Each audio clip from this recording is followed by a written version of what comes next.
नमस्कार दोस्तों, welcome on my YouTube channel legal and tax गुरु। मेरा नाम ठाकुर मुकेश कुमार पटरावत एडवोकेट है। आज मैं आपके सामने एक विषय लेके आया हूँ। विषय ये है कि आप जब भी किसी को चेक दें या किसी से चेक लें तो उस दौरान क्या-क्या आपको सावधानी रखनी चाहिए। आज का वीडियो मेरा इस टॉपिक के ऊपर है। लेकिन जैसे कि मैं वीडियो को हर एक वीडियो में आपसे निवेदन करता हूँ वीडियो स्टार्ट करने से पहले कि अगर आप मेरे चैनल पर नए हैं तो प्लीज़ मेरे चैनल को सब्सक्राइब कर लें और बेल आइकन को प्रेस कर दें ताकि इस तरीके की जो इन्फॉर्मेशन है वो आपको समय-समय पर मिलती रहे। चलिए, मैं वीडियो को स्टार्ट करता हूँ। मैं पहले बात करता हूँ, आप अगर किसी से चेक ले रहे हैं, तो आपको कौन-कौन सी बातों को ध्यान रखना चाहिए। सबसे पहली बात, अगर आप किसी से चेक ले रहे हैं, तो जिससे भी आप चेक ले रहे हैं, आप हमेशा ध्यान रखें, अगर आपकी लीगली इन्फोर्सेबल लायबिलिटी है उसके अगेंस्ट, तभी आप उससे चेक लें। अब एक एग्जांपल के थ्रू मैं आपको बताता हूँ कि अगर आपने किसी से चेक लिया है और आपकी जो लायबिलिटी जो बनती है उस पर्सन की लायबिलिटी आपके टुवर्ड्स यू, तो वो लायबिलिटी जो है फादर की बनती है। और चेक आपको अगर उसका बेटा दे दे, भाई दे दे, उसकी बहन दे दे, वो चेक दे दे, तो वो चेक आपने कभी भी एक्सेप्ट नहीं करना है।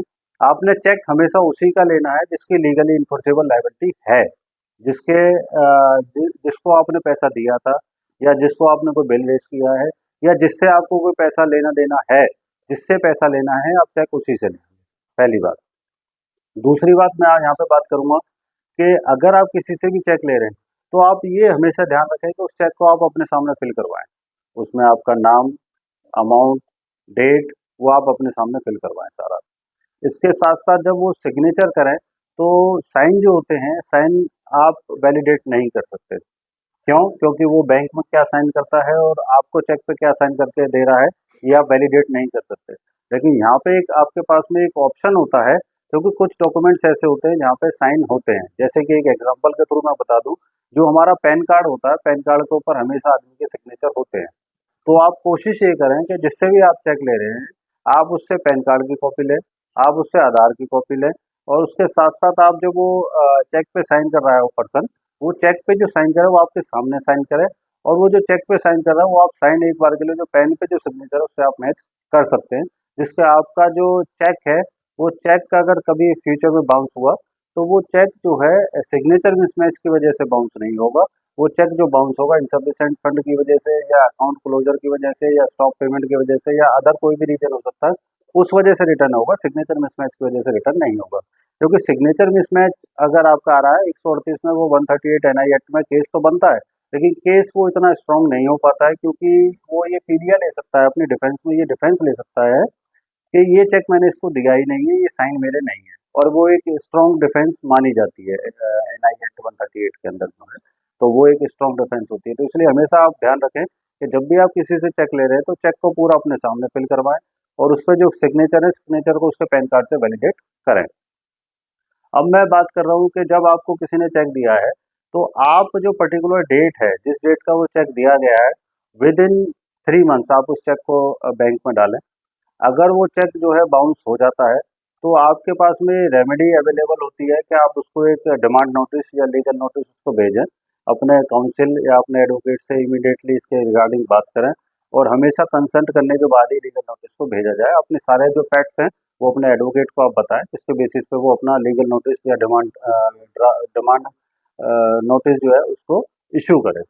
अब डिमांड नोटिस जो है उसमें जो फैक्ट्स हैं आप हमेशा ध्यान रखें, जो आप डिमांड नोटिस में या लीगल नोटिस में जो फैक्ट्स लिख रहे हैं वही आपका कंप्लेंट में भी, जब आप कोर्ट में कंप्लेंट फालो डालोगे तो वही फैक्ट्स आपके 138 की जो कंप्लेंट डालेगी कोर्ट के अंदर वो उसमें भी वही फैक्ट्स जाएंगे। तो आप हमेशा ध्यान रखें कि जो फैक्ट्स का मिसमैच नहीं होना चाहिए, आपका जो लीगल नोटिस है और जो आपकी कंप्लेंट है उसमें वही फैक्ट्स होने चाहिए जो लीगल नोटिस पे गए हैं, वही आपका कंप्लेंट में भी होना चाहिए। अब आपका जैसे ही चेक बाउंस होगा तो आपने डिमांड नोटिस भेजना है। डिमांड नोटिस आपने कब भेजना है? विद इन 1 मंथ की बात करता है, विद इन 1 मंथ आपने जो डिमांड नोटिस है वो भेजना है चेक बाउंस से। फ्रॉम द जब आपको इंटीमेशन मिली है बैंक से, जिस दिन आपको बैंक से इंटीमेशन मिल गई है, उस दिन से आपको 1 मंथ का टाइम होता है आपके पास में लीगल नोटिस या डिमांड नोटिस भेजने का। और उसमें डिमांड नोटिस में आप डिमांड करोगे अपने टोटल अमाउंट की और अपना जो लिटिगेशन एक्सपेंसेस है आप उसकी भी डिमांड करोगे। अगर वो पेमेंट कर देता है फिर तो वेल एंड गुड है, अगर वो पेमेंट नहीं करता है तो आपके पास में रेमेडी अवेलेबल हो जाती है, क्योंकि आपको 15 डेज का टाइम देना है हमसे कि आप 15 दिन के अंदर अंदर इसमें मेरी जो पेमेंट है उसे कर दें। अगर 15 दिन में पेमेंट नहीं करी तो आपके खिलाफ में एनआई एक्ट में मुकदमा दर्ज किया जाएगा, कंप्लेंट फाइल करी जाएगी कोर्ट के अंदर।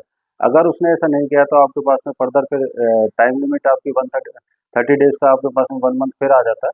आप विद इन 1 मंथ जो अपनी कंप्लेंट को फाइल कर सकते हैं। अब यहाँ पे एक सबसे महत्वपूर्ण बात मैं आपको बताना चाहूँगा कि जो डिमांड नोटिस है या लीगल नोटिस है, उसमें आपके पास में जो टाइम है वो 1 मंथ है। उसमें कोई भी कंडोनेशन ऑफ डिले की एप्लीकेशन एक्सेप्ट नहीं होती है कोर्ट के अंदर। तो आप हमेशा ध्यान रखें, अगर आप एनआई एक्ट में चेक बाउंस का केस फाइल करना चाह रहे हैं तो आप हमेशा जो डिमांड नोटिस है उसे टाइम से सर्व करें, टाइम से उस नोटिस को भेजें। कंप्लेंट जब आप फाइल करें, कंप्लेंट में आपको ये फ्लेक्सिबिलिटी मिल जाती है, अगर आपके पास में कोई रीज़न है, उस रीज़न पे आपको कोर्ट जो कंडोनेशन ऑफ डिले की एप्लीकेशन को एक्सेप्ट कर सकता है। अगर आपने डिमांड नोटिस भेज दिया और कंप्लेंट फाइल करने में आपको 1 मंथ से ज़्यादा हो गया, तो वहाँ पे कंडोनेशन ऑफ डिले की एप्लीकेशन कोर्ट जो है एक्सेप्ट कर सकता है। जब आपने कंप्लेंट फाइल कर दिया तो आप हमेशा ध्यान रखें, जब भी आप कंप्लेंट कोर्ट में फाइल कर रहे हैं तो कंप्लेंट फाइल करते टाइम आप अगर किसी कंपनी के खिलाफ कोई कंप्लेंट फाइल कर रहे हैं तो कंपनी के खिलाफ जो कंप्लेंट फाइल कर रहे हैं तो सभी डायरेक्टर्स जो हैं वो दोषी नहीं होते। हमने नॉर्मली हमने देखा है कि जब भी केस फाइल होता है तो सारे डायरेक्टर्स को पार्टी बना दिया जाता है।